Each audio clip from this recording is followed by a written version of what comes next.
চাকরি দুর্নীতির পর্দাটা আরও স্পষ্টভাবে ফাঁস হয়ে যাচ্ছে, কিন্তু সবাই মানুষ জানে। আমরাও কথা বলছিলাম, মানুষও বলছিল যেটা ভয়াবহ দুর্নীতি। টাকার বিনিময়ে চাকরি, টাকার বিনিময়ে চাকরির খেলা, লক্ষ লক্ষ টাকা, যোগ্যতার কোনো বিষয় নেই। এই যে কোনো চাকরি পরীক্ষায় পশ্চিমবাংলায় একে নিয়োগ নেই, আর নিয়োগ যা হয়েছে তাদের দুর্নীতি, এটা স্পষ্ট, সবাই আমরা জানি। কালকে কুণাল ঘোষ একই কথা স্বীকার করেছেন, তিনি দলের সাধারণ সম্পাদক, যে যারা চাকরি দুর্নীতির টাকা নিয়েছে তারা একাধজন জেলে থাকতে পারে, কিন্তু বাকিরা তো মন্ত্রিসভায় বসে আছে, তারা তো দলের নেতা।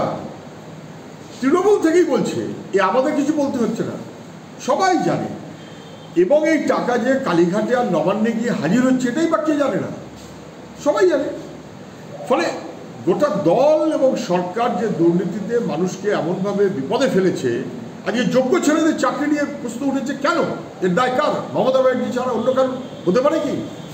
আমি শুধু মনে করিয়ে দিই, মুখ্যমন্ত্রী বলেছিলেন চাকরি বিক্রির অভিযোগে অভিযুক্ত শুভেন্দু অধিকারী। কখন? যখন শুভেন্দু অধিকারী তৃণমূলের নেতা এবং মন্ত্রী। পুরুলিয়ার চাকরি বিক্রি করে দিয়েছে শুভেন্দু। কে বলেছিলেন? মুখ্যমন্ত্রী।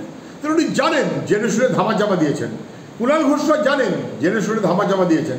গোটা তৃণমূলের বাহিনী জানেন, রাজ্যের মানুষ জানেন, সব বিজেপিও জানে, কিন্তু সেটিং করে দিয়েছে। ওই তৃণমূলের অপরাধী নেতারাই বিজেপির নেতা হবে। পশ্চিমবাংলার মানুষ বুঝে গেছেন, যোগ্যদের চাকরিকে বাতিল করে টাকার বিনিময়ে চাকরি, এটা গোটা তৃণমূলের তন্ত্র, দুর্নীতিতন্ত্র, কোনো একজন বা দুজনের ব্যাপার নয়। মানুষ বুঝতে পারছেন, এর বিরুদ্ধে মানুষ রুখে দাঁড়াবেন মানুষের নিজের জীবন জীবিকার স্বার্থে, কোনো বিকল্প নেই। কি দুর্ভাগ্য, বুঝতে পারছেন? এই যা পশ্চিমবাংলায় আমরা দেখেছি, পঞ্চায়েত পৌরসভা নির্বাচনে রাজ্য নির্বাচন কমিশন, সারা দেশের নির্বাচন কমিশন এক।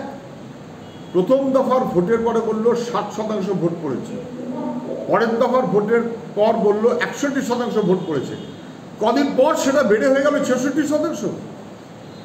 ভোজবাজি আছে না ভূত আছে?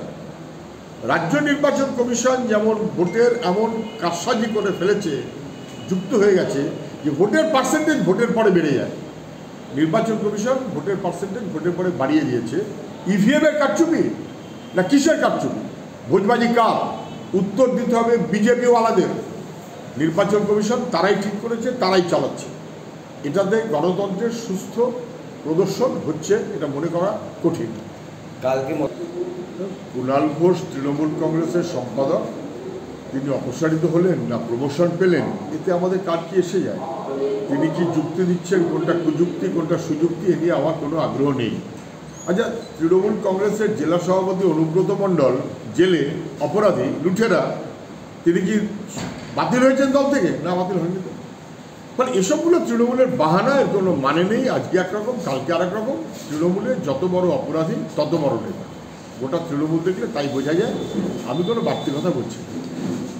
ডিজিটাল খবরিলাল, খবর আপনাদের, নজর আমাদের।